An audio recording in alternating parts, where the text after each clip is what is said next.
Hi friends, இன்றைக்கி பார்த்தீங்கன்னா அப்பா பார்த்தீங்கன்னா சிக்கன் சூப் வைக்க போகிறாரு. அது எப்படி வைக்கணும் கற்றுத்தர போகிறது. So welcome to Surya Srini vlogs.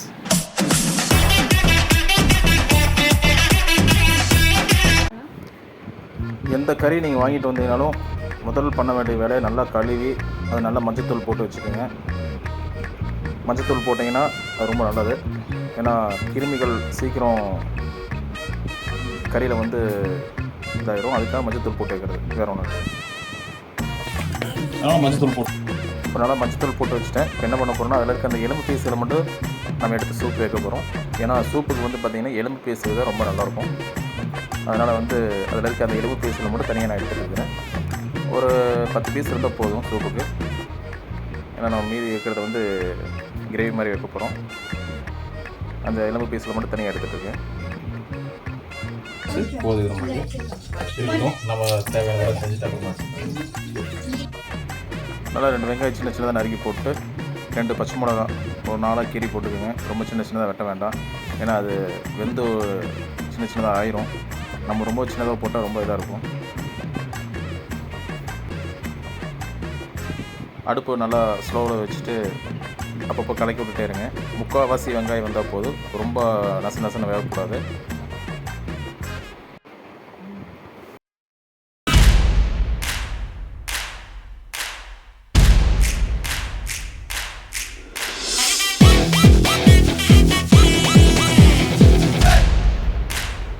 இஞ்சி பூண்டு முடிஞ்ச அளவுக்கு நீங்கள் ஃப்ரெஷ்ஷாக வாங்கி அரைச்சிக்கங்க, தான் நல்லது.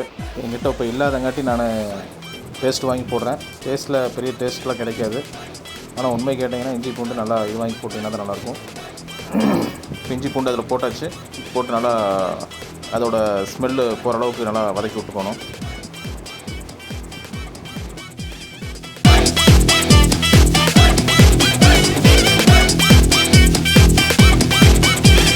நல்லா வதங்கினதுக்கப்புறம் 2 தக்காளி சின்ன சின்னதாக போட்டுக்கோங்க. 2 சின்ன தக்காளி போட்டுக்கோங்க. ரொம்ப தக்காளி ஜாஸ்தி சேர்த்துனீங்கனாலும் வெங்காயம் இனிப்பு தான், தக்காளி இனிப்பு தான். நீங்கள் எவ்வளோ காரம் போட்டிங்கனாலும் அந்த காரத்தை பூரா அதை எடுத்துக்கும்.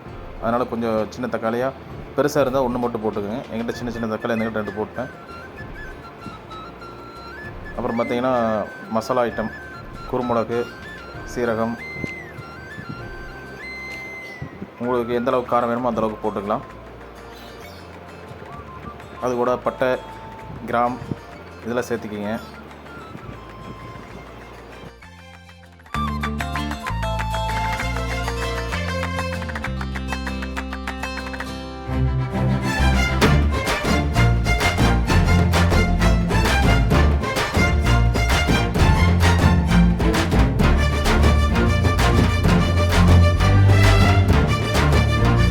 மிக்சியில் போட்டு ரொம்ப நைஸாக அரைச்சிடாதீங்க. ஒரு முக்கால்வாசி நரண்டு இருக்கிற அளவுக்கு அரைச்சிட்டிங்கன்னா போதும். இப்போ வந்து பார்த்திங்கன்னா தக்காளி நல்லா வெந்துருச்சு. வெந்ததுக்கப்புறம் நம்ம எடுத்து வச்சுருக்க புதினாவும் கொத்தமல்லியும் அதோட சேர்த்துக்கிங்க. புதினாவும் கொத்தமல்லியும் நல்லா எண்ணெயோடு சேர்ந்து நல்லா வதங்கிடணும். அது தனித்தனியாக தெரியக்கூடாது.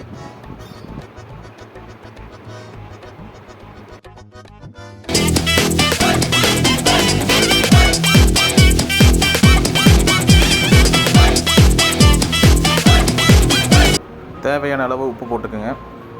இப்போ வெங்காயத்துக்கு எவ்வளோ தேவையோ அது அளவு தான் போடணும். ரொம்ப ஜாஸ்தி வெங்காயத்துலேயே போட்டிங்கன்னா அது அந்த உப்பு பூரா அதை எடுத்துக்கும். நம்ம சூப் குடிக்கும்போது அந்த வெங்காயம் கடிக்கும் போதெல்லாம் பார்த்திங்கன்னா உப்பு கறிக்கும். அதனால் உப்புக்கு அந்த அளவுக்கு போட்டுக்குங்க. அது போக மஞ்சத்தூள் லைட்டாக போட்டுக்குங்க. மிளகாத்தூள் உங்களோட டேஸ்ட்டுக்கு தகுந்த மாதிரி.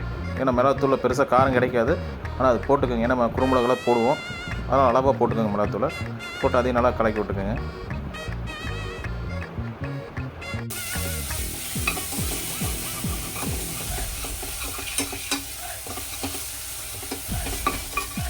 அடுப்பு நல்லா சிம்மில் வச்சுக்கோங்க. நம்ம அரைச்சி வச்சுருக்க இந்த மசாலா ஐட்டம், குருமிளகு, சீரகம், அப்புறம் பட்டை, கிராம்பெல்லாம் அதையும் போட்டு அப்படியே இதெல்லாம் மிக்ஸ் பண்ணி விட்ருங்க.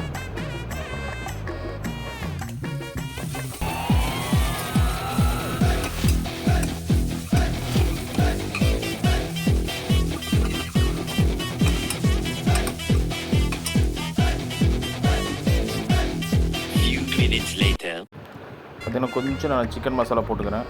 ஏன்னா எனக்கு சிக்கன் மசாலா பிடிக்கும். உங்களுக்கு வேணால் போட்டுக்கலாம், வேணாட்டி விட்டுடலாம். கம்பல்லாம் கிடையாதுங்க. அது போட்டால் எனக்கு கொஞ்சம் டேஸ்ட் பிடிக்கும். ஏன்னா நான் சாப்பாட்டில் நல்லா ரசம் மாதிரி ஊற்றி சாப்பிடுவேன். சிக்கன் மசாலா சேர்த்தும் போது அந்த டேஸ்ட் நல்லாயிருக்கும் சாப்பாட்டில் போட்டு சாப்பிட்றதுக்கு. இப்போ நம்ம கழுவி வச்சுருக்க சிக்கனையும் எடுத்து கொஞ்சம் எண்ணெயில் வதக்கிக்கணும். எண்ணெயில் வதக்கிட்டோம்னா கொஞ்சம் சாப்பிடும்போது கொஞ்சம் டேஸ்ட்டாக இருக்கும். அதையும் போட்டு நல்லா கலக்கி விட்டு இதெல்லாம் மீடியம் பதமான ஸ்வீட்லேயே பண்ணுங்கள். ரொம்ப சூடு வைக்க வேண்டாம்.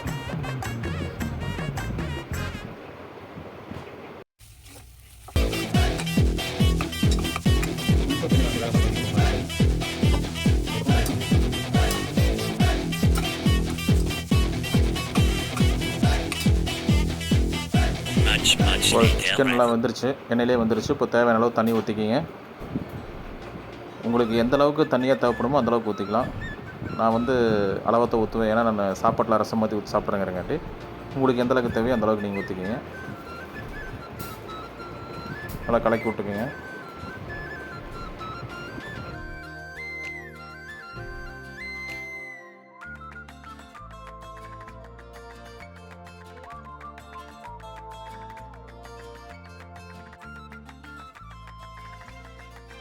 அவ்வளோதான். இன்னும் குக்கர் மூடி ஒரு 5 விசில் போட்டுக்கோங்க. கொஞ்சம் நல்லா வெந்துடும். அதுக்கப்புறம் நீங்கள் இறக்கி வச்சு டேஸ்ட் பார்த்துக்க வேண்டியது தான்.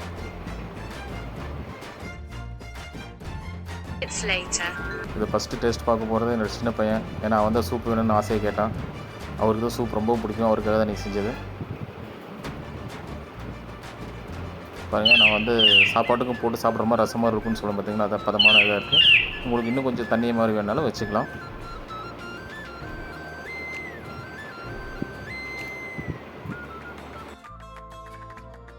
டேஸ்ட் பண்ணினது சூர்யா. சூப்பு டேஸ்ட் பண்ண போகிறது சரண்.